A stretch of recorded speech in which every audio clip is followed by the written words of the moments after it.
espero que nadie se ofenda, pero hasta que no estás aquí dentro no sabes la grandeza de este equipo. Aparece na esquerda, vai romper a área, lá está ele. Dário Núñez para cá, para lá, passou, tirou.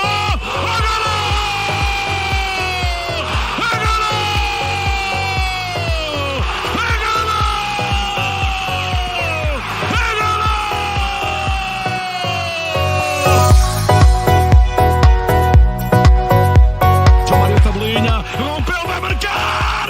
Não entrou e agora!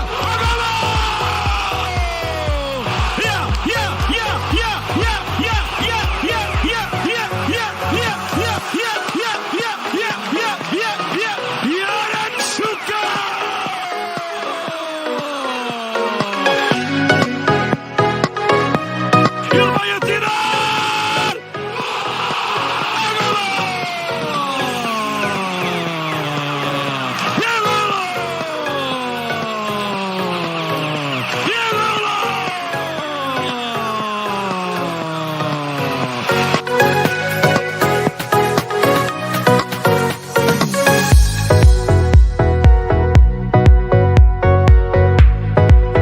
Só nós sentimos assim.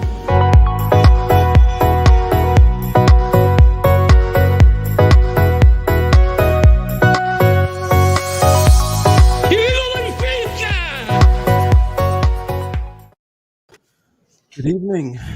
Welcome to episode 65, the start of the new era. Today we got Bill, we got Oscar. Kenny is late, but he let us know. So he'll be here shortly. Gentlemen, how are we?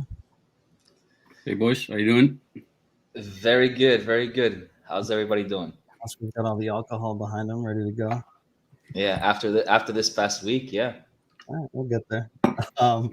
Today we got a couple different topics. We got Benfica 3, Barcelona 0. Big win in the Champions League. We had then a defeat at home against Portimonense, a result that we definitely didn't expect. And then we had a big historic moment this weekend on Saturday, elections for Benfica. Biggest turnout in terms of elections. And we have a new president-elect, the 34th of our club, and we will talk about that. And then we will have our predictions for the upcoming Taça de Portugal match against Trofense this weekend before we travel to Munich to take on Bayern. Start with Barcelona game, a game that I think we all agreed that it was an opportunity to take 3 points against a Barcelona that is a bit wounded. Came out 3-0, maybe a result that we didn't expect. At least none of us predicted it.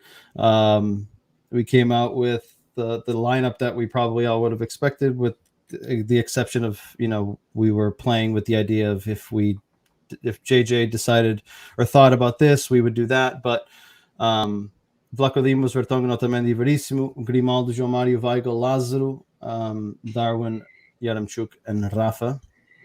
A game that we scored early, and then I think it just completely changed the complexion of the game. Oscar, I'm going to start with you.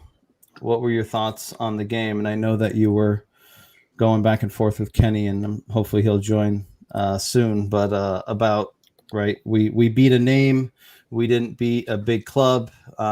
So tell us what your thoughts are on this game. All right. So Barcelona, we all know it's wounded, right? They're not the same team that we're used to seeing from that side. We played the perfect game against Barcelona. I think I at least expected Barcelona to have most of the ball, and it was a fact, 60% to 40%. And you can say that like, oh yeah, but because we scored early, so we kind of counterattacked. They just played Atletico Madrid, same thing. Barcelona is known for having the ball. That's it. I don't care who they put in, they have possession. And Benfica played the perfect system because they counterattacked. They had space behind the defenders in Barcelona, right? Barcelona having the ball, they're going to play up the field. With Darwin and Rafa on the sides, they have the kind of counter attack that would give them problems. So I think Jesus got it right. He played a perfect system. He played the perfect setup. And he scored. And 10 minutes in, easily could have been 1-1. You guys all know that. Yeah. De Jong could have. I don't know how they missed that goal. But he's offsides if it ends up going in. Right. So or you it's hope he is. Right. So, but if that goal, if that counted, it would have been like, I don't know how they missed that. Right. So the game could have changed, but it could have. If doesn't matter, right? Correct. Benfica scored. They scored their chances, and they won a perfect game. In my view, that was a beautiful, perfect game for Benfica. Can we make a mark of this? It was like 5 minutes and like 40 seconds. Oscar said JJ got it right. He did. I mean, Yeah, that might be the only time Oscar's going to give him credit. Today. Ever. Wait until later on. I know it's coming.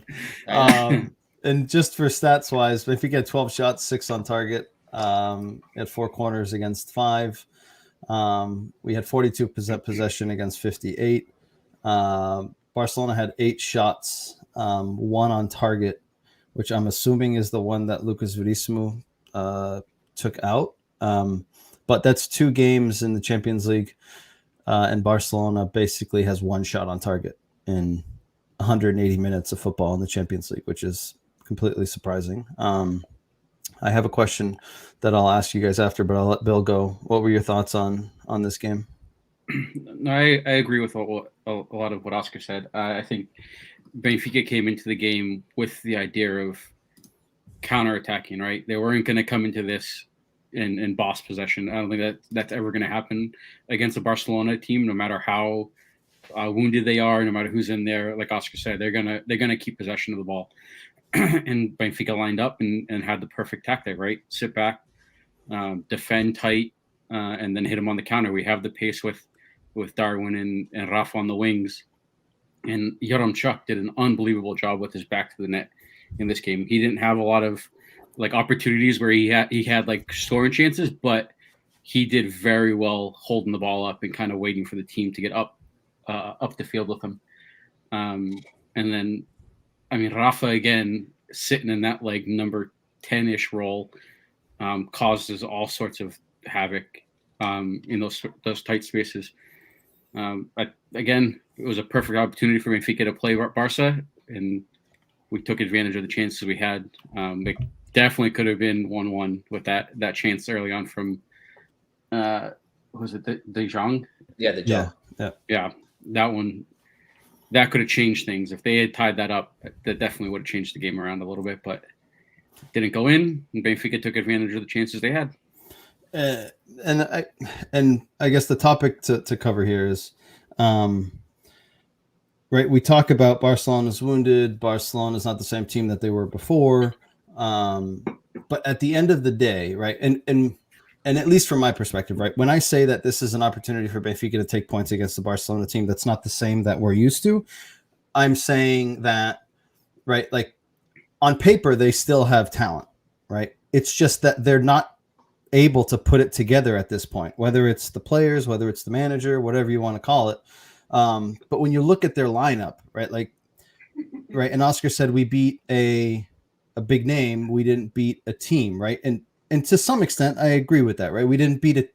We didn't beat the Barcelona that is playing to what we know they should be capable of, right? But when we look at their lineup, right, they got some big names in terms of international players, right? Ter Stegen, Piqué, Frankie de Jong, Sergio Busquets, Serginho Dest. I don't know if he plays on the national team anymore. He doesn't what the play case anymore. is, but Memphis Depay, Luke de Jong, right? So they have half that Pedri, right? Like at least half of that starting 11. Sergio Roberto. Half that starting 11. Frankie de Jong. Yeah, I said him too. Right. So you got Ter Stegen, Piqué, Sergio Busquets, Frankie de Jong, Sergio Roberto, Pedri, Memphis Depay, and Luka de Jong. Right. So you got 8 players right there that either start or are regulars on their national team. Right. And I feel like it's easy for us to devalue what we achieved before we value what we achieved. Do you not see it like that, Oscar? I guess I'm interested to hear kind of what your thought process is here. And I wish Kenny was here because I know he would have an opinion. My idea is like Barcelona hasn't proven that these players can play together, right? This season they beat a few teams like Getafe, I believe, and all that. But any big opponent they lost to or got killed by, right? They played Bayern, demolished. They played Atletico Madrid this past weekend, also couldn't get anything going. So they might have, like, because half of those players for Barcelona play for the Spain's national team, and you could see what they just did against France. They could have easily gone and won the Nations League, right? And half of them, Gavi is in it. Like, all those guys are playing for Barcelona. So to me, is like they're a rebuilding team. They're building this team with a young talent and will be good, but they're not good right now. I don't think they don't have everything together to compete. I agree with that, but I think that there's still some, I guess some value or some merit that we should give. Right? Again, I know that we probably haven't faced an opportunity to beat a Barcelona team in our lifetime, right? And we haven't done it since the 60s. And again, we made history, but I think that, again, obviously they're not the same team as we would expect, the same team that we're used to. But I feel like we should give a little bit more credit than maybe discredit our opponent's current state, which is clear and obvious, but on paper, they still have some pretty talented players. And let's be honest, after Benfica scored, there was probably about a 20-minute period there that Barcelona completely controlled the game in the first half. I mean, Benfica was sitting back. Barcelona was moving the ball well. They created a couple of chances, but they didn't have the final decision. But they still are Barcelona at the end of the day. Bill, what are your thoughts? No, I agree. And I think we had this conversation on our group chat where Oscar said he wouldn't take anyone from Barca and put him on Benfica starting 11. Curious of this one. And I just look at their starting 11, and I can probably name 3, maybe 4 that I would take on Benfica starting 11. Like any day of the week. I would ask. No, my question was I didn't say they were not good to start on Benfica. I said I wouldn't take anybody from Benfica starting 11 to replace them with a Barcelona player. Who would you take out? You take out the goalie. I gave Ter Stegen for me. I would. Okay, and I gave you that. I gave you that. Frankie, Pedro, Frankie De Jong, take out who? Take out who is where my question was. Any of our midfielders, they're better. I think they're better than any of the midfielders we have, and I love our midfield right now. Yeah. But those 2 players right there are so talented. I know. I would take them. I would take them over I would take them over Weigl and João Mario. And I love our midfield. But those 2 players are so talented that I would take them over. Absolutely, but we have the system where Weigl is a defensive. Correct. João Mario is number 8. But we're talking perfect world, right? Like they come in, they fit the system straight away. Right. They fit like a glove, right? I agree with Bill, right? I would take, and I would even probably go as far to say Sergi Busquets as well. Like that 3 midfield triangle between Pedri, De Jong, and Busquets, I think should be talented. Unbelievable. Yeah. Yeah. I think when it comes to Barca right now, I think it's more the manager than the players. Yeah. Right. If you put another manager, if you put Pep there with this squad, they're challenging for. I'm not saying Champions League, but they're challenging for La Liga, guaranteed. And I still think they will, but they're far below what their output should be based on the team that they have. On paper. You guys. Another thing is you guys have to understand is the teams that go to Barcelona and play Barcelona today. They're not scared of them because if you think Darwin going to Barcelona, if Messi and Suarez were playing on the 11, you think he'll be open to play just like freely? No, he would be probably shitting his pants by looking at Messi and Suarez on the field because he's young and now looking at a bunch of Gavis and this and that, they're like these are kids. We can play against them. Yeah, no, I mean it definitely doesn't bring that intimidation that it did when you had teams like Iniesta and Xavi and Messi, right? And those, and Puyol in the back. and Eto'o and those guys, right? But I mean, this team still should be performing much better. But if you look at this team side by side with a lot of teams in Europe, in terms of talent, their output should be far superior to what it is. And time will tell, right? The fact that they still held on to Koeman, I think gives a little bit of credibility to the fact that people are saying that they can't afford to fire him and bring someone else in because, I mean, the results haven't been good. A team like Barcelona, and when you think about it, Barcelona invested this year more money on their B team than they did on their A team. They didn't invest any money on their A team. It was all free transfers. And that just goes to show you the current state that they're in. But you look at this. What Koeman did for Barcelona is what Luis Enrique did for Spain. Exact same thing. It's pinning out for Luis Enrique in Spain. It's not pinning out. Rebuilding? rebuilding. They took out But all the guys. All the He guys had who more are time. right, but he took out all the guys that Yeah. were like there for a long time. Sergio Ramos and all them. Carvalhal's out, and he just rebuilt with these young guys. And he went to a final in Nations League, and in the Euro, he actually performed pretty well. He who did they lose to in the? It was semifinals, right? I believe Spain. it was. Yeah. But the thing is, the difference I think is it's not a bad result. I think from the national level isn't as bad because the games are so spread out, right? Whereas Barcelona is week in and week out, right? And they're getting pummeled by the fans. They're in chaos and turmoil, and it's just a complete shit show for them. And I would be surprised if he's still there when we play them again. But the way it's going, like if they haven't pulled the plug now, shit's gonna have to be really bad for them to do it. I looked up the standings in La Liga. They're 9th. Correct. Yeah, But they how many have points some games behind? in hand. And how many points behind? Oh, they have one game in hand. They have and they're one 5. game in hand, and So they're they'll 5 be points. if they back win, from they're their 2. trade. So they're 2 points behind if they win. If they win, that's they're still in the race. Yeah. Easy. But again, they've only lost 2 games this season, all season in all competitions, Bayern and Benfica. So, I mean, even though they're doing poorly in the league, and now Atletico Madrid. yeah, and Atleti. So they've lost 3 in all competitions, right? So they're 3-3-3 this year in all competitions. So again, time will tell. Second time around at the Camp Nou, it'll be an interesting to see how things have panned out for them over the next month. But either way, I thought it was a good performance. Oscar, I wanted to get your thoughts on. Bill mentioned Yaremchuk. For me, I thought Darwin had his best game since he joined Benfica. What do you think? Yeah, he had the space, and Darwin is needs the space behind the defense. He needs to run, and because you can give Darwin the ball, and for him to get away from 3 players on a tight spot, you can't. That's not Darwin's play. His play is the guy kicks the ball over the defense and he chases it, and that's how the first goal happened. Weigl kicked it to the corner and he chased it and he just smoked the guy on speed. That's his play. Did anyone else think that his first touch was super heavy until it ended up working out? Of course it was. When he cut in, I'm like, if the other guy just made one move towards the ball, it wouldn't even be a goal. I think he just caught him flat-footed. Where his step over is like clumsy as all hell. Like I don't know how the defender got like all mixed up with the step overs. It's funny you say that because I was looking at his step overs and I went back and I saw the Ronaldo Gaúcho against the Sergio Ramos. Like when he took the Sergio Ramos, I'm like. Yeah.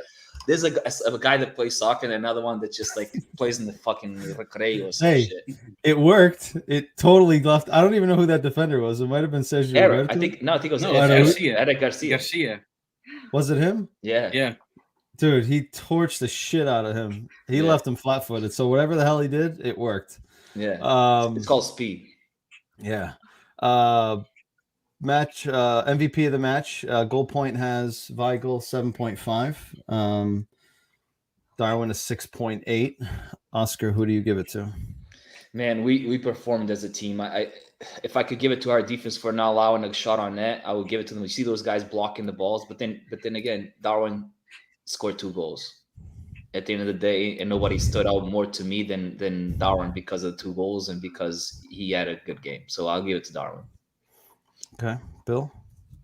No, I agree. I think Darwin's the easy one for me. I think Lucas Verissimo played out of his mind in this game. I mean, that save on the I can't remember who shot it, but the Frank de Jong headed it back. Was it Luke de Jong? Yeah.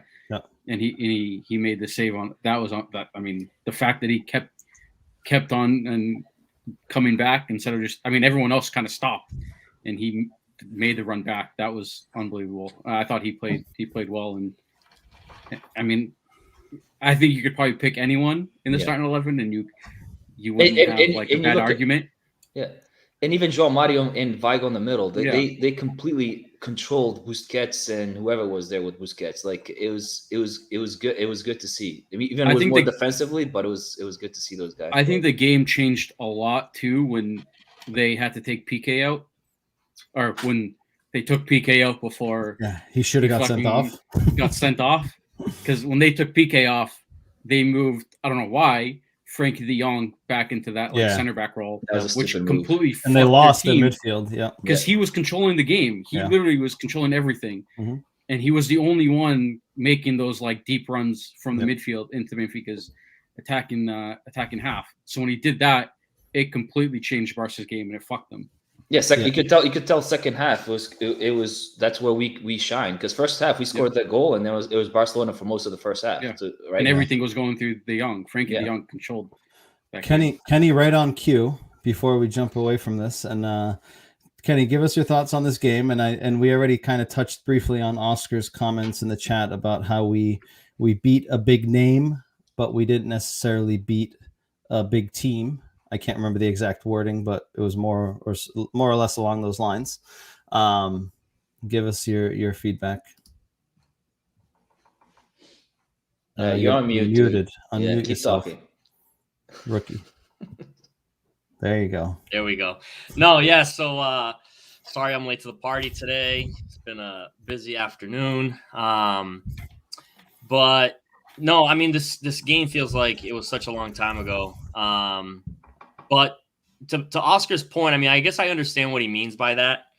But it's still, I mean, it's still one of those victories that there's a morale thing to it, right? I mean, whether Barcelona's not at its top level, 3-0. I mean, it wasn't like it was a 1-0 game or a tie or whatever. Like you beat Barcelona at home pretty convincingly, 3-0 victory. So, all in all, I think it was a good win. I think it builds momentum. Clearly, it didn't build momentum. That's not what to say. But no, I mean, for Champions League in itself, right? It puts us right back into the picture. I think, I think maybe Bayern doesn't, maybe they play a little bit differently. Maybe they don't. Maybe they kind of treat us a little bit differently. I don't know, but I think it puts us back in the running for it, or to get through the group stages.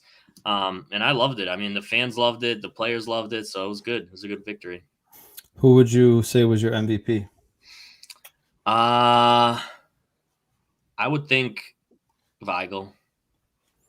Okay, good pick. Before we jump across to the next game, Kenny touched on it a little bit here, but I'll ask Bill and Oscar and Kenny, feel free to add. But how do you guys feel about progressing to the next round? I know Oscar's going to be of the mindset of, well, now we play Bayern Munich 2 times, so we're not in a good spot, blah, blah, blah. But let me know what you guys think. I think, we currently have 4 points. Bayern Munich has 6. Dinamo has 1. Barcelona has 0. I believe Dinamo goes to Camp Nou now, and then Barcelona goes to Kiev. We go to Munich, and then we receive Munich at home.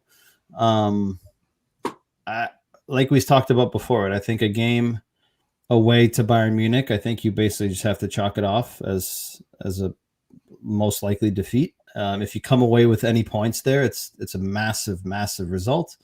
At home, I think Benfica is capable of at least pulling a draw, especially if we lose in Munich. That puts Bayern with 9.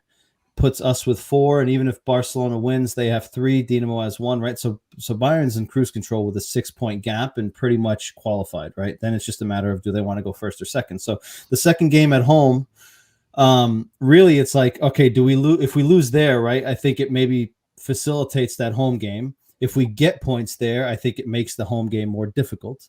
But Bill, I'll start with you. How are you feeling about after that result going into the last 4 games of the group? I think you gotta feel good, right? You just got a good result against Barca, right? You're sitting second. We have Bayern away is a huge task, right? To get any kind of points in Munich is going to be difficult, but I think with having Barca and Dinamo the last 2 games, I think we're in a pretty good spot to qualify, even if we don't get a result against Bayern. Oscar, you agree? Or are you still pessimistic here? No, I'm gonna be pessimistic because that's the reality. Like I said it from the beginning. Beating Dinamo was a must, home and away. That's the team that we have to be no matter what.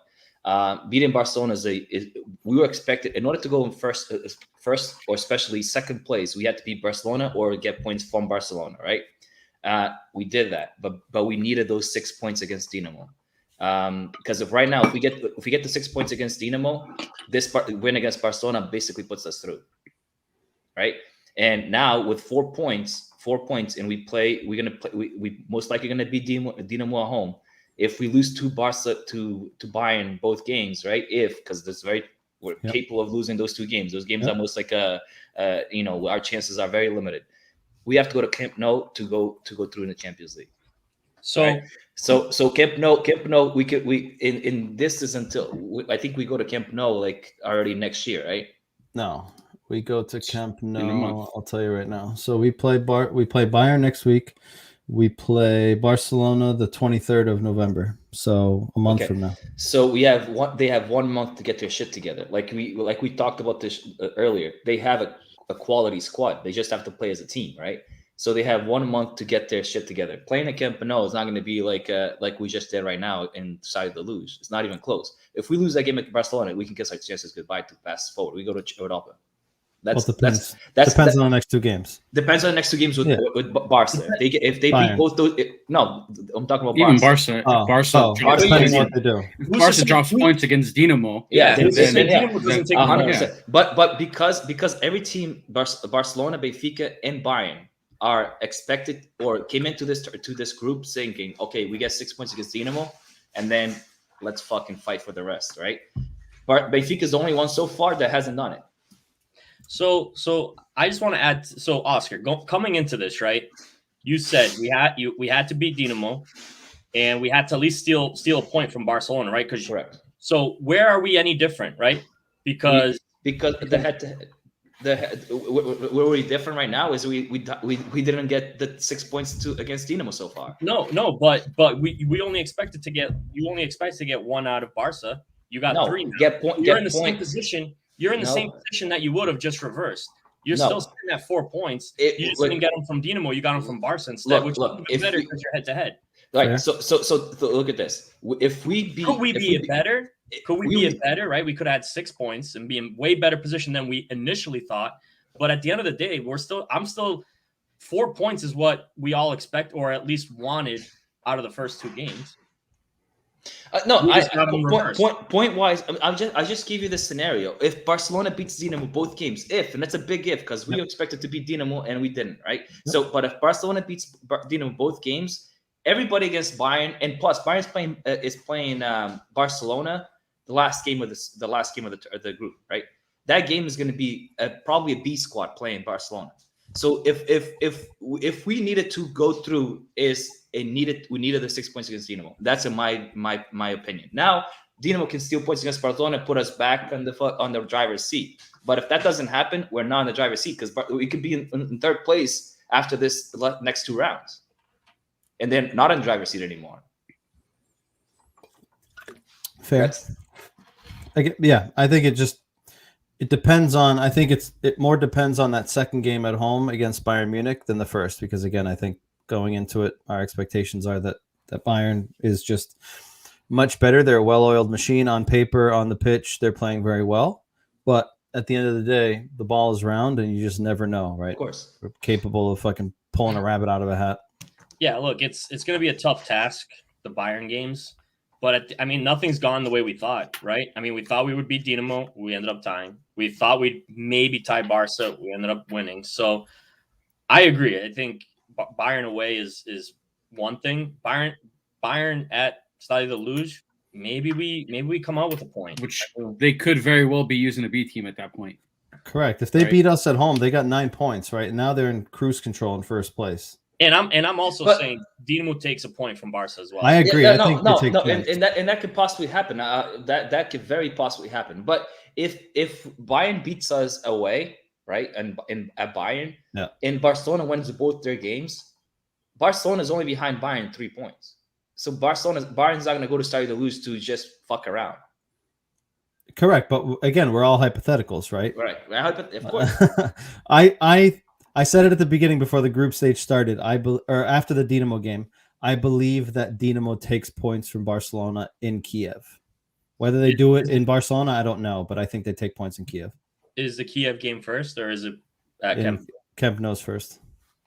But I'll tell you what, if they drop points at home against Kiev, that game in Kiev could end up with no points for Barcelona, because then they'll be in an absolute free fall in the group stage, right? And then what eggs do you put your basket in, right? Like they can't really put themselves in a position where financially they're fucked, and right, do they continue to go balls to the wall in the Champions League and keep falling down the ladder in the La Liga, right? Because they need to come in the top 3 to get Champions League money, right? So if they fall out of Champions League early and they don't make a top 3 finish in La Liga, like, oh boy, they're going to go. So after the first Dinamo game, they have tough games coming up. They play Valencia this week, or on the 17th, and then Kiev, and then Real Madrid. Yep. So they could be dropping a lot of points, and then they go to Kiev. So by the time they go to Kiev for the second game, their season could be. Did Coleman get fired yet, or is he still there? No, we were just talking about that, and we said that I think it maybe gives some credibility to the rumors that Barcelona can't afford to fire him, because the results haven't been great. They haven't been the worst, but they haven't been great for the name and for the squad that he has. The fact that they haven't pulled the plug yet, regardless of the rumors that we're hearing, right? Is he still going to be there when we play him? Who the hell knows? But it could be bad by then, but we shall see. After a big and triumphant victory against Barcelona, we return home against Portimonense, a Portimonense side that hadn't lost away this season yet. They've had a pretty decent season thus far. Taking the 3 points away that they got against us, they had 11 points. So they were right around the 6th or 7th place mark. Having a pretty good season. I believe they had scored in every away game that they had played. And they come into the Stade de Luz in a match that, the last game before a international break, there's always conversations about players losing and coming into a match after a Champions League match with, motivational levels lower. It's a different type of adrenaline rush, right? There's all sorts of factors, however you want to take it. The truth is, in my opinion, Benfica in that first half, on another day, in 10 games, 9 of them in that first half, Benfica comes out at halftime with a 3 or 4 goal lead. The reality of it is they hit everything but the damn back of the net. They created a shit ton of chances, right? That was one thing that we've always complained about, right? Like, we get there, but we don't really create. We don't create chances. We just pass the ball around in the final third, but we don't have the final pass. We created a shit ton of chances, and we could not put the ball in the net. And for me, it was one of those games that I feel like you have 1 or 2 of those every season where you try to do everything that you can, and for whatever reason, you could be there for 180 minutes, and the ball's never going to go in. Did we expect it to be a home game after a victory against Barcelona against Portimonense? Absolutely not. Right. So I think that's the problem, right? Had it been in Portimao, maybe the criticism wouldn't have been as high given what we created. And then in the second half, I feel like the team just put so much into that first half. In the second half, it was just tired legs. And just like we give Jorge Jesus credit for his tactics and decision-making against Barcelona, I think we need to be equally as critical on the other side and try to figure out what his mindset was with his substitutions in that Portimonense game. Again, we don't know what's going on in his head. He may have had an idea that to all of us, it makes no sense, but he practices with them. He clearly had an idea. It didn't work. Kenny, I'll start with you. What did you think of this game? Anything else that you would add to what I just said? No, I mean, you're right. I mean, you pretty much nailed it. I mean, we could have been there all day and probably not score a goal. But I think the difference, this is what kind of stood out for me, right? Am I disappointed? Obviously, we should have won that game. There's no excuse. We have plenty of opportunities to put one in. There could be blame put on Darwin. There could be blame put on, Rafa on that play where he could have probably passed the ball across. He took the shot instead. But at the end of the day, I still feel better on this game because I see a different Benfica from last year, right? Last year, we would lose this game, but we wouldn't, like you said, we wouldn't create the chances, right? It would be, the last, 10 minutes of the game, we wouldn't get a shot on goal. We would just be, there would be no urgency. Whereas there, I mean, I can, kind of remember the game now, but like, I'm pretty sure towards the end of that game, we were still fighting for the goal. We were still creating chances, putting balls on net. So that's the difference that I see. So I'm okay with that. But at the end of the day, I mean, there's no excuse to lose this game. I mean, you got to find a way to put the ball at the back of the net. And, Darwin has some blame there. There were a couple of plays I remember where, there was a ball coming in hard across from across, and all he has to do put a head on it, and he completely misses it. So, you got to find a way to win. But I mean, that just goes with the territory with Darwin. I mean, it's learning experiences and whatever. But tough loss, man. I mean, we could have gone into this break, and still riding high after that Barcelona win, and unfortunately, we had a dumper. It sucked. Yeah, looking at these stats quickly before I pass it to Oscar. 24 shots, 7 on target, 68% possession against 32. The goalie made a save on a free kick, made that save on Rafa, made that save on Yaremchuk. I don't even think he knows how the hell he saved it. It just hit him. It reminded me of the save that the goalie made in Kiev. So, I mean, it wasn't for lack of effort. It wasn't for lack of trying, like you said. I just think that no matter what we did, we threw the kitchen sink at them, and we could not put the damn ball in the net. It wasn't meant to be, unfortunately. Unfortunately, like we said earlier, right, the ball's round and shit like this happens, and they go there once on a corner kick, and they score. So, yeah. Oscar. Well, no, Kenny, finish your thought. No, I was gonna say, and you're right. The decisions that Jesus made at the end, there were some crazy head scratchers. I'll let Oscar touch on that because I'm sure he's got a whole spiel on that. He's got a list, I bet. It's a good segue into Oscar. He's got a notebook. Oh, it's here. Kid takes more notes now than he did in school. 100%. But this game, to me, it reminded me of the Estoril game that we lost Campeonato in a few years back. Remember, we tied and started to lose 0-0, and that game basically lost us a Campeonato, right? It is a game that no matter what we did, that first half, we threw everything at them. You're right? We kept the possession, and to me, my biggest criticism when it comes to this is obviously I'm going to go to Jesus, because this year this guy has probably the most depth that he's had on a team. All right, so for the last few years, Benfica, this is the most depth we've had, right? And he uses the same 11 that he just played against Barcelona on the same tactic, same type of idea. They like we talked about this. Barcelona is a team that's going to have the ball, move up, and then we have space behind them. He used the same tactic against Portimonense, where we're going to have the ball, we're going to be playing up with no space behind them, right? So he put Rafa and Darwin to do what? Run into the flag, run outside to the stands. Like, what are they going to do? What kind of tactics do they have? Darwin had a beautiful game against Barcelona, and then he had a shitty game against Portimonense because he basically played the same idea against both teams. They can't play both teams the same way, right? And then when first half happens, nothing's happening, right? He has players like Ramos on the bench, and he puts him on the 87th minute when we're losing 0-1, right? He has well, first of all, the first sub it scares me, right? He put Gil Dias for Gilberto when we're basically dominating this game, right? And he puts Gil Dias for a halftime just to waste a sub, maybe. I don't know. But I think I understand. I understand his. I think I understand on that. His Okay, on that one. Okay, and then we go down 1-0. This is on the 66th minute. Yeah. And then the first to come back after that one, the first thing he thinks about is putting André Almeida for Grimaldo. I agree with that one. André Almeida for Grimaldo. Grimaldo is known to be an offensive player more than André Almeida. He's actually created the best 2 chances Benfica probably had in the game. That one of the header and then the free kick, and he takes Grimaldo out to put André Almeida in.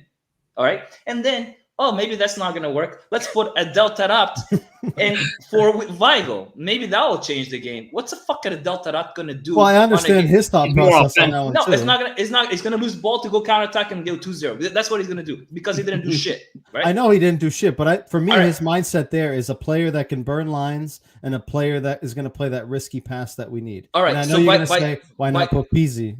No, 100%. Like, okay, I'll get to that. there's issues here. Has to be issues between George Jesus and Peasy. I It has to agree. be. I agree. There has to be because it makes absolutely no sense what's happening. Like in a game we're losing 1-0, we have all the possession. We don't need to defend. We need to attack. We need to basically create the final third. And he puts in. Wait a minute. Let's see. Yeah. He puts in a Delta Rapt over Weigl, right? And then he puts in. He goes, oh, maybe we're not even now. We're not creating chances. Towards the end of the second half, we're like almost everything is like instead of being like using your head, is using your heart. Everything is like all over the place. Maybe shit. That's not gonna work. Let's wait until the 87th minute and let's put in Ramos and take out Verissimo, defender. Maybe now we can turn the game and score 2 goals after the 87th minute. And then, oh shit, maybe that's not going to work. Maybe we need crosses into the box. So let's put Everton and take out the striker that we have in the game. No, I agree. I agree. Dude, I 100% does not make sense. This game easily could have been won. If he had made subs earlier, the way we're creating chances, the way we're attacking this Portimonense, it was bound to happen. A goal was bound to happen. But not with these subs only slowed down the game. To me, they only slowed down the game. And made Benfica worse and worse and worse as the time progressed. That's my thought about this game.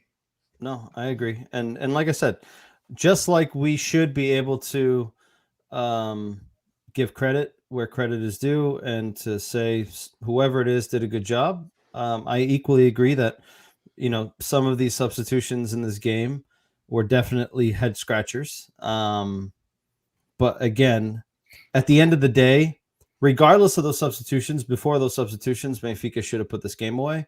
But I agree. The substitutions should have brought something more to the game, and they didn't. And only he knows why he made them and what his thought process was.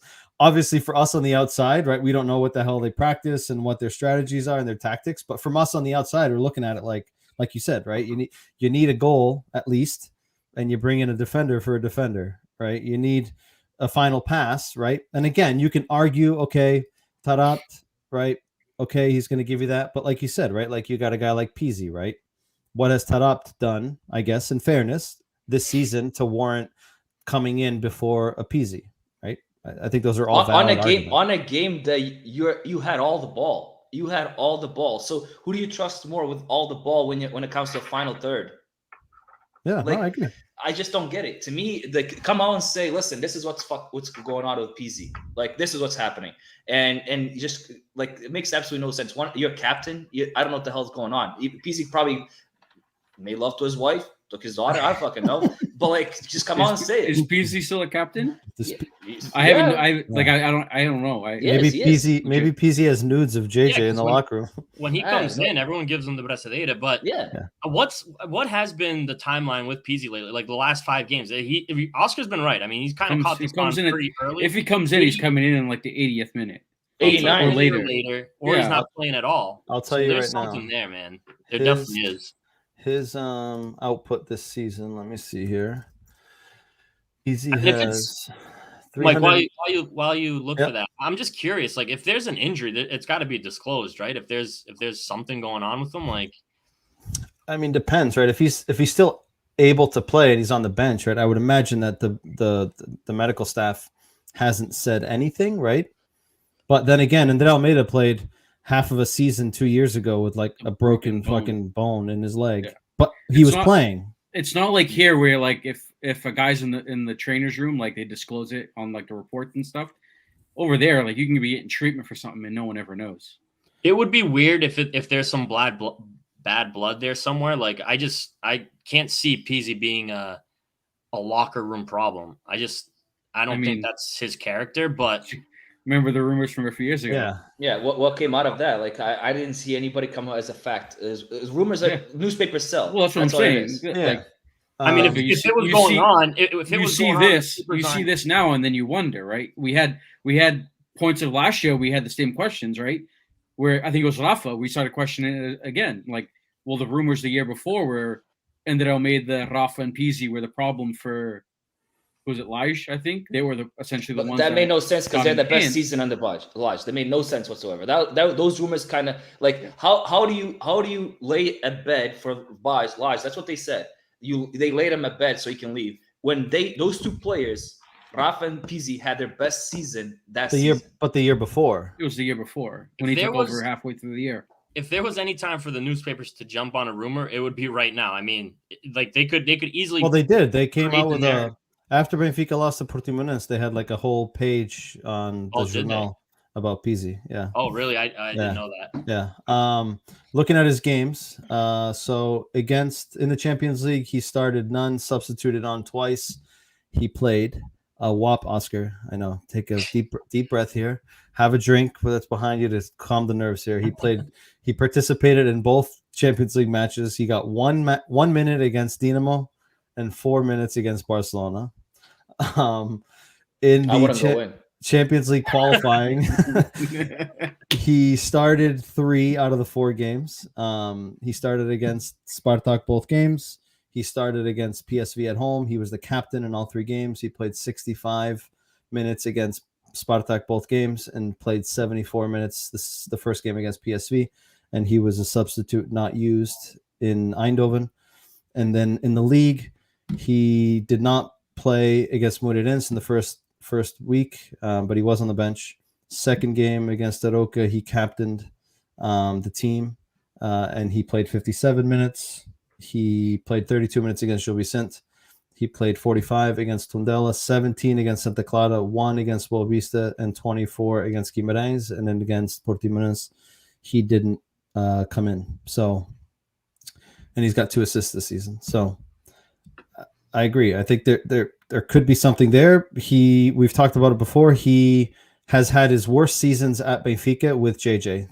His first season at Benfica was JJ's last, and now JJ's back, and he's not being as important to the team. But I think there's a lot of elements there, and we can talk about Pizzi all day. Quickly, Tiago here says: até o empate seria tremendamente injusto. Portimonense não merecia qualquer ponto. Alguns jogadores estiveram horríveis, Darwin Gilberto, por exemplo, e péssimas decisões de substituições do Jorge Jesus. Concordo. I sense JJ lost confidence with Pizzi after a few horrible performances. Pizzi hasn't responded well to being benched. That's a good point. What do you guys think about that? I see him coming in. I don't see anything like when he comes in. He has issues. Like, if there were issues there, you would think he wouldn't even have him on the bench, right? Like, you just leave him up in the stands. But then does that create a bigger issue?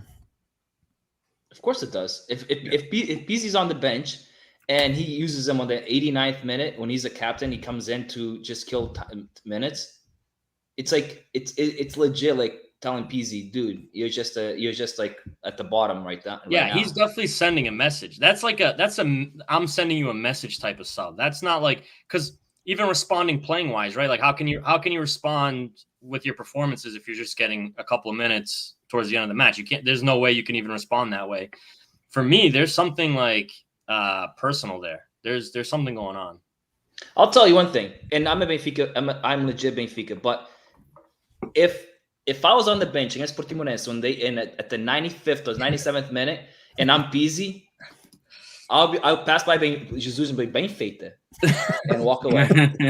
Well, that's why we're not professionals. Oh my God, I would not be able to do it. I feel like you would say something a little bit. I would say 100% better. Yeah. More, you would say more like, better.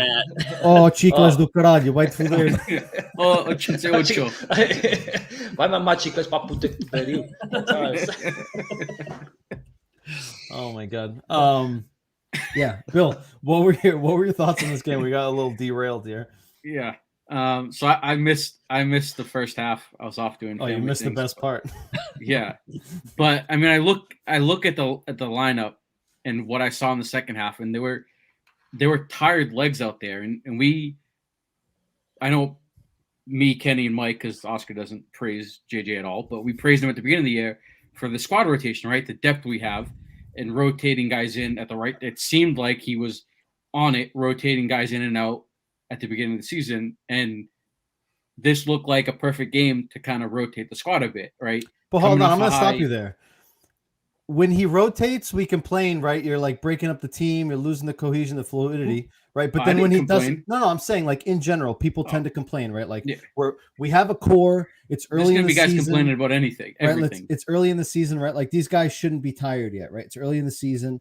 Why are we alternate? Especially now we have an international break coming up, right? That was at least my mindset. Like, For I sure. think this is a game that unless, and they questioned him after the game in a press conference, right? Like, well, how come you didn't make changes? And George just said, he confronted the journalist. He said, how do you know that my players were physically conditioned? You don't. Because my medical staff tell me they have GPSs, they do tests, and my medical staff said that my players are all physically able to play this match with no conditions, right? So I agree with him, right? Like last game before an international break, like why mess with the system, right? Like stick with your core. And again, if the first half turns out to be completely different, we're not even having this conversation, right? Fatigue isn't a question, right? Like we bombarded the first half. And then we just had tired legs in the second half. Yeah, but nobody's complaining about the lineup that he started with. Bill was just getting to that point. Finish your thought. Yeah. Finish your thought. I was just saying, like I, in my opinion, I think this would have been a good spot. I would not to rotate the entire squad, but I think to make a few changes to the lineup that we used against Barca. I think this would have been a good game to do that. But then, and I think the second half shows. I mean, it could have, and the first half could have been just the fact that we were just attacking all out attack, essentially, from what you guys are saying. But then these guys were just tired after 45. But having tired legs after 45 minutes, regardless of how much you're attacking, this early in the season, like you guys are saying, they shouldn't be tired going into the second half. But then I'm going to flip it on you, right? Like you said, this would have been a good game to rotate a couple of players, right? Like if this result ends up being the same with a couple rotated players, we're probably having the other discussion. Why the fuck are we rotating players, right? You're always like going to team's playing well, right? It's the same thing, right? Like that's why we're here. You're damned if you do, damned if you don't, essentially. Yeah. Thoughts on your MVP, Bill? I'll start with you. I saw the second half, so I didn't get much of a gauge for who played well. Can I pass? Because that second half, it wasn't. It was. Say Rafa, dude. Say Rafa. That second half was like scattered all over the place. So you don't have to. You don't have to give a name if you don't want to. Here's goal point. Goal point gave it to Grimaldo 7-3. I was gonna give it to Samuel. I was gonna say the same thing. That would have been mine. Dude, he made like 3 monster saves. Kenny. No, Rafa for me. I mean, he was, especially in that first half, the guy was doing everything for us. Again, I take it back to that one play where I still think he should have passed the ball. Yes. Can we talk about this? Guys, preach. Oh my God! This comes from players that actually play soccer in your lives. You guys played. Dude, Kenny's a defender. He never got that close to the goal. I know, he has no clue. So when we talk about this on the chat, Oscar, are you going to put the? Are you? Can you put the replay up? Yes, without okay, go ahead. Ken. I'll get it. Keep talking. Oscar, I'll find it. Yeah, when you brought up the play, you mentioned that he's really on his own, and you don't blame him for shooting there. Look, I don't blame him for shooting, but he still had an option, and his best option was to pass the ball. And if you do look at the replay, he has 2 defenders. One, when he gets the ball, is on his ass, and then he gets away from him. Hold on, and the second one slides at him. He takes right here. Wait, right here. Look so how many steps he takes. By himself. By himself. So what are you gonna do there? What's he gonna do there? The final pass. He has a guy between him and Yara. What's he gonna do there? Tell me.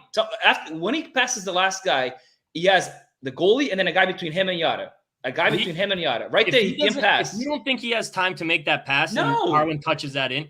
Look, go to the first angle. Hold on. Right here. Watch. He passes that guy. Then watch this guy catch up to Yara. Right there. That's where the guy's sliding at him. He's getting away from him. What do you, Oscar? Even after the slide, he can still. Right there. Where's he passing now? No, dude, he had time. Dude, he had time to pass it. He could have passed it right there. Who cares if he had time to pass it? He's a striker. He's not a striker. He's not a striker. Let's go back. Wait, now he passes. If he passes, he's offside. Darwin's offside. He's not offside. He is offside. I guarantee, Kenny.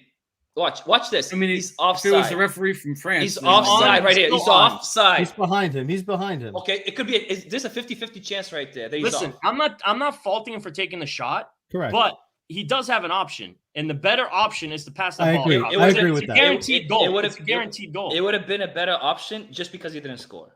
Look at the hold on. Look at the second angle here. Look at the angle that he comes in at. I agree with Kenny. I don't disagree that he should have shot in that spot, but look at the angle that he's at. Look at this. Look what he has to shoot at, right? Like, What are you talking about? Dude, he legit. He's the reaching- goalie- he's the goalie reaching fucking for made it. no He's got argued. save. And not He's- to mention, Rafa's a forward, but he ain't no striker. How many I agree. how many shots does he miss? he How pulls many the shots save out of does his ass. Darwin miss? Darwin isn't missing that. I'll tell you right now, he's not missing that. You sure? So if it's Darwin, Kenny's all over it for Yeah. being a good choice. Listen, if he scores this, we're not talking about it. But Correct. don't Right. say that he doesn't have an option there. He has an He option. does. Dude, I The better, the, Every- if you Can we did get the odds? Can if we you get a did poll in the odds- chat? Yeah. You did the Guys, odds. get a poll going. What's a Every- more percentage of a goal? Passing that ball is going to give you more goal than taking this shot. dude, look at that save. He does, dude. He It's a pulls the great save out save, of his yeah. ass. 100%. Mike, I'm I don't know. telling you right now, You guys if watch I'm- football, right? You guys If watch I'm in football. Darwin's position and I get past that ball, I'm not expecting it, and I'm probably gonna miss. Darwin's expecting it from like right here. He's already expecting it here. How is he gonna pass it right here? Guys in No, between. I'm just him and saying, the guy. Darwin's expecting that. Darwin gets I wouldn't pissed off pass. that he I would doesn't not throw. pass. He's I pissed would off not. that he- I would not pass. I thought he was going to pass it here. As soon I as wish- as soon as this defender committed, I thought he was going to pass it across. He has plenty of time to make this pass. But anyways, if I know in like American football, they have the next gen stats where they give like the probability of a catch or a no catch. If you take the next gen stats on this play, it's more of a higher probability that it's a goal passing that ball than him taking that shot. Dude, if Hold you on. ask, Carlos said he's quickly running out of room. Decision has to come right away. He isn't sure Darwin is onside. I don't think there are many in that situation that would. I'm assuming that wouldn't take the shot. that shot, which is 100% agree with Carlos. 100% agree with You Carlos. get in 'cause that spot, you shoot. And if you pass the ball and Darwin happens to be offside, dude, it's the end of the world right there because you could have easily scored the goal and you passed it to Darwin, who's 95% of the chance. And then 95% of the time. and then he's they hear offside. crucifying Rafa for making the pass and not taking the shot. I actually- 100%. I don't think he passes the ball because I think there were two plays earlier where he did make the pass and Darwin like fucked up the play. Right. So But he's not fucking that one up. Okay, sure. Because if he, Hey, well, guess what? What happened? You don't know what would have happened if he passed it. We know what happened when he shot it. I totally agree. So right now we're like the ifs don't count. The if doesn't matter. Like the Rafa had to make a decision, and to me as a forward, he made the correct one because he had a chance to score it. The other day we talked about Darwin cutting in and all that, and not shooting with his left foot. Rafa did exactly what I wanted Darwin to do the other day. He just shot the ball. Like you're forward, you have this position, chance to score. Tell Ronaldo to pass that ball. Yeah, but it's a different type of player. No, Ronaldo misses that shot too. Ronaldo's he's a finisher. Ronaldo's a finisher, but he's missed plenty of those. Oh, I get that. But if you have Ronaldo and Rafa in that spot, who do you want to be there? No shit, but Ronaldo's missed those shots too, and nobody's and Darwin's missed easy ones as well, right? But like Kenny said, I don't disagree with you and Bill or Carlos in the chat that said 9.5 out of 10 times they're gonna shoot that, and the goalie pulls a fucking save out of his ass. Agreed. Right. I don't disagree with any of that, but I do disagree with that he didn't have another option. I think he had another option. Yeah. And I think, in my perspective, that it was the more efficient option, like Kenny said, that a probability of scoring, in my opinion. If he was onside, yes. But again, we're having this conversation because the goalie pulled a save out of his ass that he probably doesn't even know how the hell he saved it. But I would have been pissed at Rafa right now and criticizing him if he tried to chip the goalie and it went over the net or it went to the side. But dude, the shot was perfect and the goalie happened to like do this and the ball hit. Make yourself big is what they say, right? Carlos says the pass opportunity was earlier. The defender took out the angle well. I don't disagree with that either. And then if he passes it early, it goes to his left foot, and Darwin has to cut in and gets the pass intercepted. So I was waiting for that. He cuts the defender goes sliding. Oh, it happens all the time. Yeah, he megs the defender. And then runs by, and then Samuel still makes a save. And then he pretends. Hey, The other day, I think it was a video that said, "Yeah, he pretended to shoot far post and he went near post." But Rafa pretended to pass. Rafa pretended to pass to the post and he went to the try to go near post. And sometimes that happens. Dude, new FIFA, it works every time. Yeah. Moving on. So Benfica drops points, their first dropped points in the league this season. We still remain in first place. We have 21 points. Porto's on our heels now with 20. Carlos says 60% chance. I think 75. 75. Porto's in second with 20. Sporting's in second with 20. Are tied for second. Studios in fourth with 15 points. And Portimonense is fifth with 14. Benfica doesn't play in the league again for 2 weeks. And our next game in the league is away to Vizela, newly promoted Vizela, who are currently 12th, 1 win, 5 draws, and 2 losses, with 8 points. So I hope Samuel plays like this against Porto and Sporting after 2. Yeah, seriously, I hope so. He's got the juju with them. Yeah. Moving on, this weekend we had a historic moment for the club. We had elections, the biggest turnout in elections of the club's history. Last year we had history made. It was 38,000, just about. This year we had 40,085 actual votes. Only soccer club to have a bigger number is Barcelona in the world. Benfica has the second most ever. Barca's was last year, right? Or this year? Last year. Last year they got rid of. So big turnout. The end result, I think, ended up being what we all expected. Rui Costa had 84.5%. Benitez had 12.4, something like that. In numbers wise, Benitez had just over 5,000 actual socios who voted for him, and Rui Costa had about 33,000 unique socios who voted for him. And then there were ballots that were cast in blank, as people didn't want to have to make a decision, which is common. Kenny, I'll start with you, and I think we all watched the debate or caught glimpses of it. What were your thoughts on the debate, right? And I'm assuming that the outcome was what you expected. And do you think that the outcome was the right decision? Yeah, so I actually was able to watch most of the debate, and I didn't know anything really about Benitez. He did what he could, but I think it was a tough task going up against Rui Costa. Also, not only going against Rui Costa, the legend, the player, the mystic behind him, but also because of how the season is going and how the season was prepared, and coming off the Barcelona win and everything, it was going to be very difficult to put up a fight against them.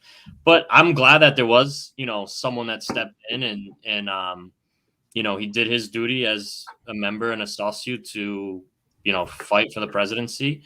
So I don't fault him with what he said or how he came off. I know a lot of people are like, oh, he was kind of a clown and he didn't know what he was talking about and this and that. Well, it is what it is. I mean, Rui Costa was definitely more presidential, I guess you would say, right? He just came off appropriately and with what he was saying and how he was saying it. So I thought that was all good. The result, I actually thought it was low. I thought it would be more like 90-10, to be honest with you.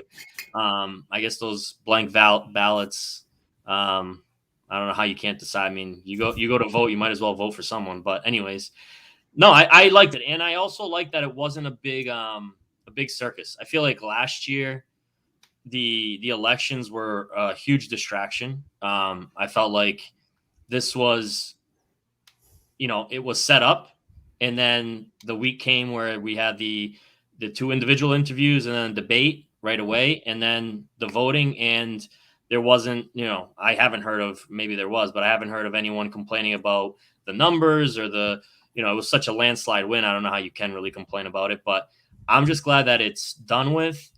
I like the result. I'm behind Rui Costa, and it hopefully it doesn't, there's no distraction with the team. I would hope, and I would think so. No, it just continues now. What are your thoughts before I pass the ball to Bill? What are your thoughts? I guess one, what are your expectations for the next 4 years with Rui Costa and the team? And two, right, one of Rui Costa's messages, and he asked it in the debate as well, and and said it in his message as well, was right. It's time for there to be unity around the club, right? And we've all talked about it in many different phases in the last 2 years, more or less, that there's a massive divide at this club in terms of the fan base, right? You're either on one side or you're on the other. There's no middle ground, it seems, right? Either you're a Vieirista, as they say, or you're not. But wanted to get your thoughts, one, on the expectations, and two, do you think that now that he's been elected, and he didn't inherit it, right? So he's been elected by the members.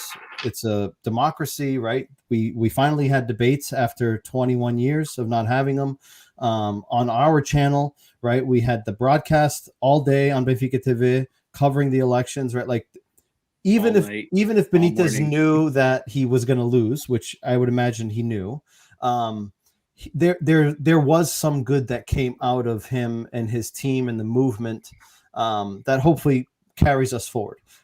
In the 3 months that Rui Costa has been in this position, I, for one, and I'm speaking for myself, and I've heard other people say it as well, I've noticed some changes around the club, surrounding the club, for the better. Hopefully that continues. But one, your expectations, and two, do you think we'll ever get away from this? People are still frustrated because Rui Costa has people in his team that were part of the Direção that people disliked because they were attached to Vieira and all this stuff. What are your thoughts on that? So I have a couple of things to say about that. So one thing, winning changes everything. Okay. There was at one point in time when we were winning trophy after trophy with Vieira, everyone was behind Vieira. So you're not going to make everybody happy, but I think winning consistently is going to keep the Benfica nation unified. But there are people. This one thing stood out to me. I think it was the Gomes guy, Rui Gomes da Silva. Rui Gomes da Silva. He got in front of a mic and he's like, "Oh, in a year and a half there'll be another election." But I will say, last year he got it right. He said, "In a year from now we'll be here." Me off. I don't like that guy. I know a lot of people. He's got quite a few supporters. I think that is the negative message during the election to come out with. All right, if you want a democracy, you want everyone to be together and unified, you don't come out and say that. Like that shit pisses me off. It's the same thing with like Norino Lopes. They only come out and speak when the club's at its worst, right? Yeah, they're finding an opportunity. I think those there's an election, and neither of those two guys are running, which I think says a lot. I think they're opportunists, and that shit pisses me off. Now, what do I expect for the next 4 years? One thing that I would like is more transparency, specifically around the transfers. I did agree with Benitez. I think not that it should be un plantel curto, but there should be more of a thought process behind how the squad is created. There are a lot of transfers that are made with players that never played, players that come in that don't make sense. It's all a money grab from the agents and the intermediarios, all this bullshit. So there should be, I hope that there's more transparency with Rui Costa around that. That's like one of my biggest things. And the second thing would be to just, I think he said it right, to win 3 out of 4 campeonatos every election period or whatever. Yeah. We have to stay on top of that. We can't go 2-3 years without winning a championship. So that has to continue, and then be competitive in Champions League. I know it's tough, but like we have to have that mentality that we can hang in there and get out of group stages. Porto does it. Like Porto somehow, even when they don't have the strongest squad, they do it, and we should be at the same level as them and consistently do that. So that's what I'm hoping with the Rui Costa mandato, and I don't know how you guys feel, but I would like to see too, like some more of the Benfica. I don't know if it's a good idea. Maybe this is more of a dream thing, like more players, ex-players coming in. Nuno Gomes. I see Mounts. I don't know. I saw him in some of the He's clips. there, yeah. So I would like to see some some ex-players that really have some passion behind the team, maybe moving into some positions and doing good for the team, instead of all these rich fucking, lawyers and all this other bullshit. No, I agree. Yeah, he's definitely been. That was one of the things that they mentioned was he's been bringing a lot of the former players. I mean, if you look at the press box from 2 games ago, I mean that it was littered with former players. Dimas was there, Rui Águas, Valdo, Simão. Abel Xavier went to one of the get. Like, I agree with you. I think bringing those players back. Jonas just went to the Seychelles and met with the team again, right? So Fraser was there. Fraser was at the Barcelona game. He went to the locker room. So I agree with you. I think the guys that have been there, that have won, that can transmit that message to the current players, I think there's always value there. It's just a matter of do they want to? I think now with Rui Costa in charge and Luis Vieira being gone, Carlos said about Xavier Diretor of Flair. Yeah, I agree with that. Bill, the thoughts, expectations? Yeah, so I think Carlos touched on it. The way the elections were held this year, I think that in itself kind of brought a lot of people, Benfiquistas, back onto Rui Costa's side, right? I think the fact that he came in from day one and said, "Yep, there's going to be elections, and we're going to have transparency, and we're going to do it right this time, and we're going to have a debate. We're going to do, like, whoever wants to come on Benfica TV can come on Benfica TV and do their spiel and talk about what their plans, that kind of thing." I think that in itself kind of made everyone realize that Rui wasn't in it for like his own wealth. It's more of like his passion for the club, and he really does want to like put shit back into like correct places and get the club back on path. As far as expectations, I mean, some of the stuff he brought up, I liked, right? Like the whole the female team, right? Getting them into the Seychelles and getting them like into the stadium for their games, like that. The women's league is growing slowly, but it's growing, and I think they deserve to be in the facilities that the men get. Right? Right now, I have no clue where they train. I think their games are in some their games are at Seychelles. Are they? Okay. I don't think they have the same conditions, and practices might not. But be I think they were saying to bring him to the Stade de Luz on the big games. Yep. Yeah, I think they should have the same conditions that the men are given, and the same conditions all like the junior teams are given. Right? They deserve it. They won the Taça a few weeks ago, and I think they've been performing well. I actually like when he talked about the renovating the stadium, the exterior of the stadium. For me, I've never liked the exterior of that stadium. It doesn't look like a 5-star stadium, right? It's nice inside and has great conditions, but from the exterior, it doesn't look nice, right? It ran out of cash. It's also 16 years old. Yeah, that's true.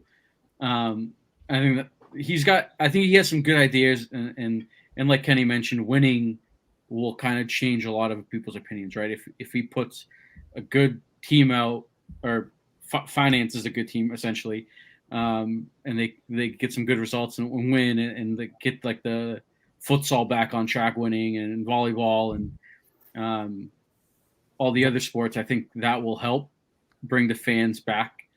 And I'd like the fact that he's showing his face, right? He's not just going to the soccer games. Like he won the election, and it was like 5 a.m. there when he had his speech, and then he was at the futsal match in the morning, and then went to volleyball right after it. Like he's making it known that he's not just the president for the A squad, for the soccer team. Like he's going to all the modalidades, all the other sports, and making his face and making it known that he's going to support those teams and give them the backing that they need to be successful as well.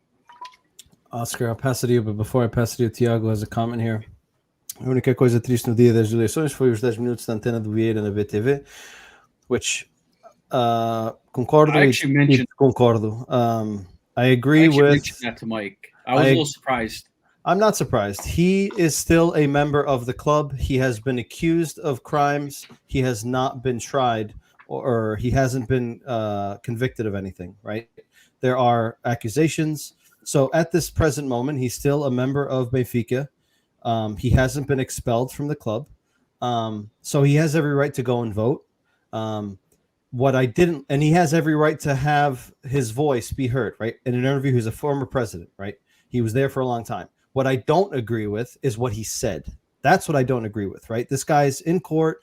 He got dragged out the back door by the police, theoretically. And then to come on Benfica TV in the time of an election where there's been change over the last 3 months to say things like, democracia a mais faz mal a este clube, right? Things like that. Like, Oscar talked about, I think it was Oscar that said, or it might have been Kenny, about like sending a negative message, right? On like in a day of election, after what you've gone through in the last 3 to 4 months, for you to come here on the Benfica channel to say things like that, like, and then basically paint a picture like Benfica didn't exist before me, that I didn't like. But the fact that he was able to vote, the fact that he was interviewed, I'm not objected to that. I'm objected to what came out of his mouth on that day. So I didn't catch that. Was that just like at the outside the stadium when he was? No, it was in the stadium. So in the pavilion so when you voted. He did okay. So Before they he had went like a fan. So obviously the TV is going to go to him because he's Vieira, and they questioned him, and he was. And they interviewed him off to the side. They had an area where they interviewed Benitez, they interviewed Rui Costa,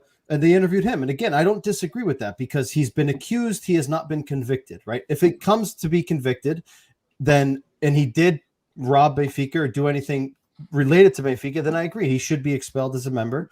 And Rui Costa said it in his lead up to the situation where he said, if it comes out that people did do things that they either abused their power within Benfica or they did something negative to Benfica, whether they're my closest friend or not, right, action needs to be taken. Hopefully he stands by that, depending on how this case turns out. But I just disagree with what he said. Rui and I think many others still stand behind Vieira, right? I mean, they can't. Well, he can't talk because of the court. They can't communicate. They can't communicate, but like I don't think Rui Costa. I don't think Rui Costa stands by him. Rui Costa mentioned him in his speech when he got inducted as the president and said, we can't forget the good things that he did, and I agree, right? We can't just throw it out the window. He did a lot of good things. Did he do a lot of bad things? Of course. Everyone's going to – I don't think we can look back on a president that we can say all he did was good things, right? There's going to be bad decisions along the way.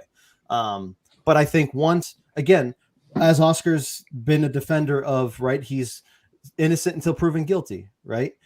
He's out of the club. Let's move past it. We draw the line in the sand. He's still a member. If he gets convicted, then we can take that next measure, right? But until then – he has the right. His problem for me was what came out of his mouth in that time. He had an opportunity to just be Switzerland and, say something simple and basic, right? And instead, like, he comes out and like guns blazing, like this fucking club didn't exist before me. I did everything, and too much democracy is a bad thing. Like, who the fuck says that? Too much democracy is a bad thing when you didn't allow debates, right? You were totally against it, right? Like those sound like words of a dictator to me, right? What he's saying, but nor here nor there. Oscar, before I pass it to you, Carlos says they got to do something about the bare cement on the seating, seen from the outside, paint it or block it or something. Tiago, all are innocent until proven guilty, mas até sair a sentença, Luís Vieira deve estar longe do Benfica. And I agree with that, right? He's innocent until proven guilty, but até lá, right? Stay away from the club. Don't be involved. If you're going to say anything, again, don't say anything stupid, and that's what he did, and that's the only thing that I disagree with. So I have a question. This is a question back to you guys, and this is just because Ronaldo is the best player in the world compared to Messi. So Ronaldo got accused of rape. Should he not play soccer until he gets a sentence back? What do you mean? Ronaldo got accused of rape. Yeah. All right. In the sport of in soccer, as a professional, if you're if you're convicted of rape, you're not going to play soccer. Okay, he got accused. Right. Same exact situation with Luís Vieira. He got accused of something that hasn't been proven that he's done. So hold on. Wait, I'm not done. So what should change on this case compared to a footballer getting accused of committing a crime. There's a difference, though.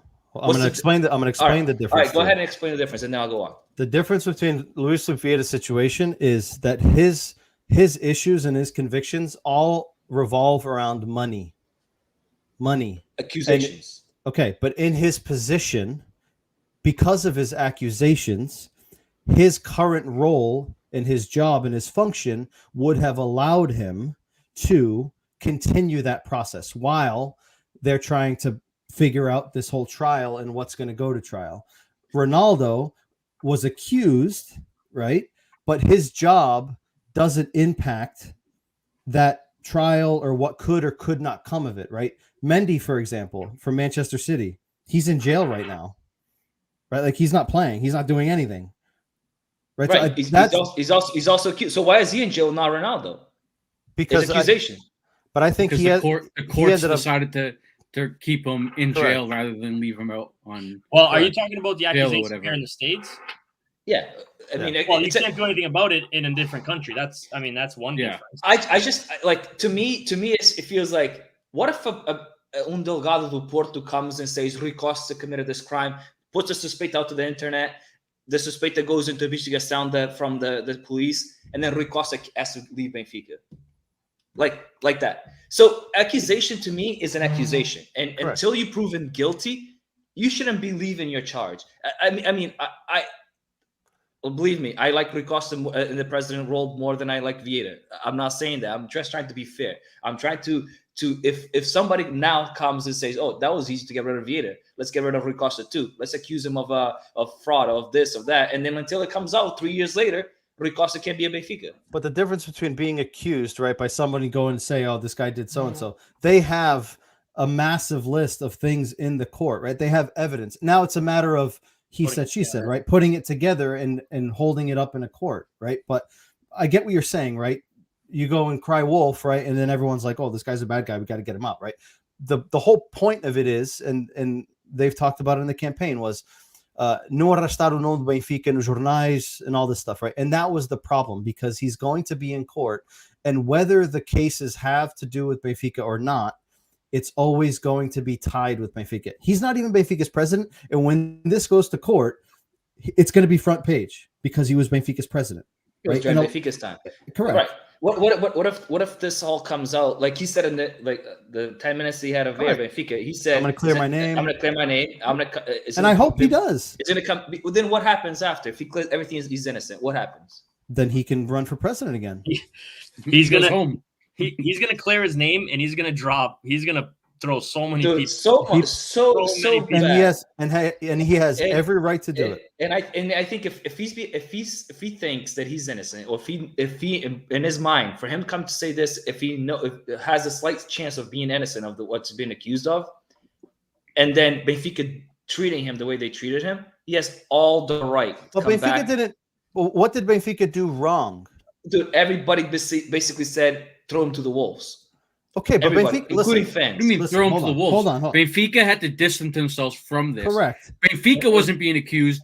Luis Vieira was being accused. So Benfica had to distance themselves, the club, from guy, him. It was part of the court's agreement. The only guy that I've watched on TV. Don't say what I think you're going to say. It's Pedro Guerra. It's the only guy that I see defending that guy. That guy sucks, dude.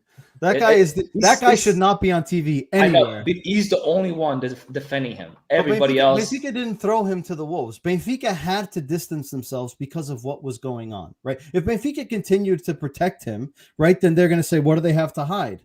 Right? Nothing to hide. Prove he's guilty, and then get him out. Okay, but we can't have him there. It was a court order that he had to, in order for him to get released. He had to step down. He had to step down because of the cases that were against him. He could have basically continued to move money around if it is in fact what he was doing, and he gets convicted for it. All right. Well, we'll see. Now regarding to Rui Costa, I think this was the best outcome possible for Benfica. I think that if anybody can unite Benfica, is going to be Rui Costa. He's got the fan base behind him. He's got the knowledge behind him. He's got the experience. he basically, like, he keeps repeating it himself when it's I grew up in this club. I did it. My life is this club. I lost a lot of money just to represent this club. Like, he means he breathes Benfica, right? So if anybody can unite Benfica from the two sides, the 10% that didn't vote for Rui Costa is the people that still believe he's part of Vieira, right? Yep. So the Vieiristas and the other ones, when it was divided and Rui Costa came in and basically lumped it to one side, but he still had the 10 people. They're like, oh, he's part of Vieira's Direção, so he's one of them, and I don't give a shit if he was a legend. He's still one of them, right? But I think with time, with like Kenny said, with winning, if we keep winning like this, if we can getting good players to come play for Benfica, because Rui Costa is an attraction. Like, Rui Costa can talk to a player in Spain and convince him to come to Benfica because they respect him.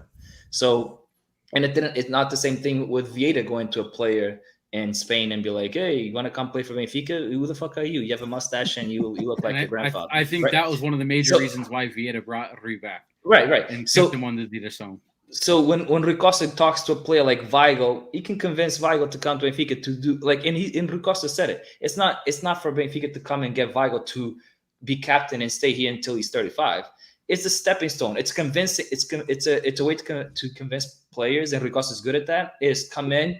We'll basically bring you up, and then you can make the jump to the top 5 leagues. And you believe it or not, that's what Portugal is. Portugal is a stepping stone to these top 5 leagues. And I mean, I saw the debate with Benitez and Rui Costa. I was blown away because I'm like, this Benitez guy, I guarantee you've read a freaking dictionary. He had more notes than Oscar did. No, you legit like I think they already gave him the questions. Obviously, that's a given. And then he legit had to look down and read the answers. And I'm like, anybody could have wrote those answers for him, and he just did his reading. What is he doing there? Rui Costa came and just spoke from that. Like I said, he spoke from experience. He spoke from knowledge. And he has a lot to thank Vieira for this, because under Vieira is where he gained all his experience. He came in and he learned everything. Benfica, to some credit to Vieira, before Vieira came in, were in shambles, like legit, like shithole. And Vieira came in, built a whole new stadium, or the whole stadium came after with Vieira, right? The correct. But hold on. Before Vieira, right? And there's a period there that people forget about. Damasi, right? No, Vilarinho. Yeah. Vilarinho is who brought the stability to Benfica, and then he, Lucian Vieira, basically continued on with that progression, right? And you say Benfica got a stadium. Sporting and Porto have a brand new stadium too. I know, but when Benfica it was part of the Euro as well. Benfica had no cash, and now they built the whole Seychelles. They built the whole the youth team. They have all different levels, all the way down to like whatever U14 or whatever it is. And this is a lot to do with Vieira building this from the ground up. So Rui Costa came in early when Vieira, like as soon as he retired, he went part of it was like 2006, 2007, right? When he retired. Yeah. And right away went to Benfica's Direção, and he grew with Vieira. And this is, I hope the guy Rui Gomes it's not coming true, because if he thinks that something like Paulo Rui Costa is going to come out, and that's why there's going to be elections in a year and a half, I hope that's not true. It's not the case. And this continues, because I think this is the right step Benfica did on these elections. And can I just add to that, the Rui Gomes da Silva thing? If that is true, I'll tell you right now, that guy is like fingering something in the background, because if he guesses again that in a year and a half there's going to be elections, I'm telling you right now, that guy has something to do with what's going on. Like or he has a lot of insight. He was like there, a mole or something. Dude, he was there forever. He was on the inside. He was a VP. He was a VP to Vieira. Yeah. And he left on his own foot because he said that he didn't disagree. He didn't agree with things that were being done. And he did say a year and a half from now. And not only did he just say that, he said, "Estaremos aqui daqui a ano e meio e o Benfica estará na maior crise da sua história." Yeah. So if something like that happens, that guy's pulling strings outside the club, which is that would be insane to me that he's capable of doing that. And I just wanted to add something to Oscar's point too, with Vieira, right? So all of that and the Seychelles, right? I think Seychelles is probably one of his biggest achievements, whatever. But to me, the way he put, like, I know Benfica was a global team, like it was globalized, but I think Vieira did a really good job with keeping up with making Benfica a global brand, like social, like on social media and like just building, making sure that we stayed up to the you know, the Barcelonas and the Real Madrids on every level. Like there's nothing that we fall behind in, you know, except for maybe, you know, results on the field, right? But like as an organization, like we have every capability every other team, every other like top 10 team has. And I think that's a big achievement on his part, because, you know, Portugal's a small country. I mean, we're like kind of focused internally within the Portuguese, you know, ecosystem, but like to be able to expand, I mean, Benfica travels with the international championship, right? I mean, they get invited to all those events. Yep. We're like a pretty big deal, I think, in that aspect. So I think Vieira has something to do with that global brand and branding, all the, you know, the patrocinios and all that stuff. Like, I think it's a pretty big deal that he was able to keep us on that top shelf. I agree. Quickly ask you a question. Giuseppe says, also known for having one of the best youth academies in the world. 100%. That comes with the Seychelles. Again, he did a lot of good things, but I think it's a point in time where he needs to distance himself until everything legally is sorted out, and then once that's done, then I think everyone can make their own opinions of what the end result was. But in the interest of himself and the club, I think it would be best for him to just separate himself, keep Benfica's name out of his mouth in the interim, and then if it turns out he didn't do anything wrong, then he didn't do anything wrong, right? But we'll find out when we cross that bridge. Quickly gonna ask you guys a question, and it'll be more of a discussion in the coming weeks. I just want a yes or no. Bill, I'm going to try to see if we can get John Texter on in the coming weeks. Now with the elections behind us, do you think, right, talking about globalization, growing the brand, becoming a massive global brand, do you think that Benfica would benefit from having an external investor while still maintaining majority of the SAD?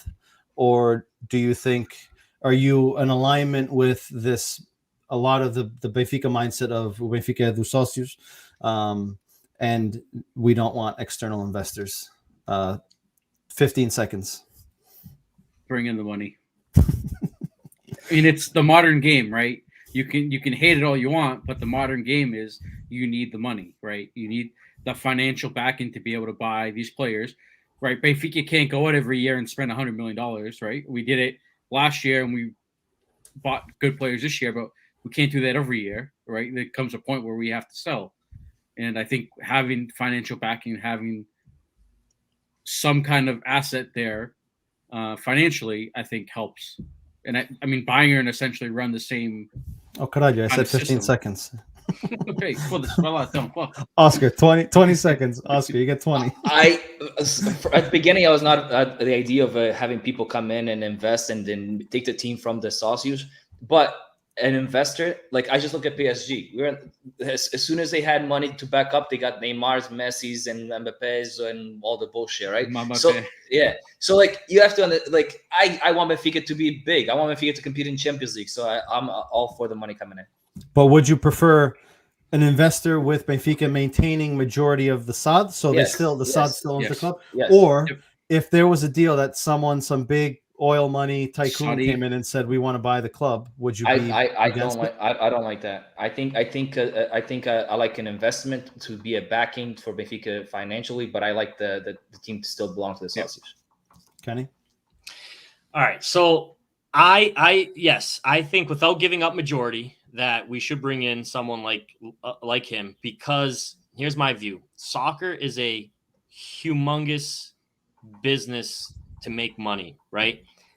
We need to broaden ourselves, and getting someone with expertise and experience in the industry and outside of the industry, willing to grow the brand, not only Benfica, but I think it will help the Portuguese league itself. Because if we want to compete, like, we're not going to be able to still bring in the top players, right? It's going to help, but we're not going to be able to bring top players to the league because it's the Portuguese league. But if we can increase the exposure within Benfica and then within the league, and maybe other investors come pouring money into other clubs like Porto, Sporting, Braga, then I think we build the league.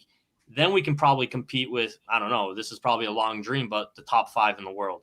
But until then, I mean, I agree with Oscar, like not giving up 100% ownership, but, you know, keeping majority, but bringing in the players to be able to kind of broaden and, you know, make money off Benfica and soccer itself would be huge. I agree. Yeah, I wouldn't want full ownership, but I think having strategic partners and investors that can kind of take us to that next level and open doors that we haven't explored at the moment, like Bill said, like a Bayern Munich. I think they have 3 key investors, and we know how well they do financially. They're very stable. Do you think Rui Costa would be open to? He said he would. They asked him, and he said he'd be willing. He didn't want to do it until the elections because, one, they all officially stepped down, so technically the DSM couldn't do it, but he wanted to do it after the elections, and it would be a stupid decision on his part, which he already said he would, to not listen to any investors, and then Absolutely. Again, you know, the Assemblée Générale would have to be made for the socios to decide and vote on it. But I agree. I think it's a good idea, and it could take us and project us to that next level of being able to be alongside some of those big players in the world and not always constantly being behind, you know, and hoping that we could pull a rabbit out of a hat. Will it throw off the Portuguese league though? Completely throw it off. But like Kenny said, right, it could drive further investment, right? It could drive, but in terms of investment into other clubs, but then in the next year, they're going to start to divide the TV broadcasting rights like they do in the Premier League, right? So these smaller clubs are going to start to get a bigger share of the money rights, right? So hopefully that is another injection of cash into these other teams to help them kind of stay afloat and start to gain a little bit of stability. But I agree with Kenny. I think the fundamental piece is the league growing as well, right? Or else you end up being like a PSG where you just like the league is just for fun and just like, fuck this, we're going to win this. Let's try to just focus on something else. The league is like, it's important. I know we're a small country, but like if we can get like a big outside like TV right deal, I mean that's how Serie A and Premier League make all their money is these TV rights. I mean they get these big contracts to broadcast all over the world. If Portugal can get to that level, if they these clubs are getting investors in, they're the teams are competitive, they're always in Champions League, they're doing well in Champions League, all of a sudden, you know, maybe we're on, you know, we get a TV contract with Gold TV or NBC or whatever, you know, I don't know. Like that's how you make one of those contracts work for you and put you on a whole different level. Benfica has Gold TV, I thought. I don't think it's like exclusive. Benfica, it's still it's the league. But that's what John Texter wants to do, or that's one of the ideas, right? Is he's a content delivery, he works with content delivery networks here, right? So being able to, if he was to get a deal with Benfica here, right, to broadcast, like Kenny said, right, that would be a massive injection of cash. I know we went over here. Just to finalize, Trofense, Benfica this weekend for the Taça de Portugal. I'm going to go around the table, get me your predictions. Trofense is in the 2nd division. They are currently 9th in the league. Not doing very well. They are 14th in the league. 1 win, 4 draws, 2 losses, scored 5, conceded 8. Kenny, I'll start with you. Prediction. So this is probably going to be like a B team, a B squad. Maybe Peasy plays. No, up in the middle. Yeah, I mean, I don't know. It's probably going to be. So are we? Did you say we're away? Yes. Mm-hmm. I feel like we always like struggle when it comes to this. So I'm going to say it's going to be probably a close game. 2-1 Benfica. Okay. Oscar? I'm going to say 2-0. Bill? Yeah, I'm going 2-0. I'm with Giuseppe here in the comments. I'm going 3-0 for Benfica. Just an update on our prediction league. Jean Malomedão is in first place with 21 points. Jason in second with 19. Miguel with 18. Pedro 18. Oscar is in the Europa League spots with 17 in 5th place. I am 11th. Bill is 13th. and Kenny está cá para baixo, 20th. Yeah, Relegation battle. I forget to put Relegation. Yeah, I forget Kenny to put in my predictions. Kenny goes on vacation and then he forgets to send his predictions. Goes I and send gets them in. I engaged, send and them that's in it. after the game, thinking that maybe you'll like, oh, I Yeah. got to delay my Yeah, text. yeah. Delay after the final whistle. Boys, it was a pleasure as always. Thanks to everyone in the chat. Don't forget to check us out on Facebook, YouTube, Instagram, and Twitter. Like it, share it, subscribe. We'll be back tomorrow with the Portuguese podcast with Luis and Ugu. And apart from that, we'll be back next week here with the same crew to talk about the Trofense game and the big match in Munich. Have a good night, everyone, and we will chat soon. See you, boys. Thanks, everybody. Yeah, guys.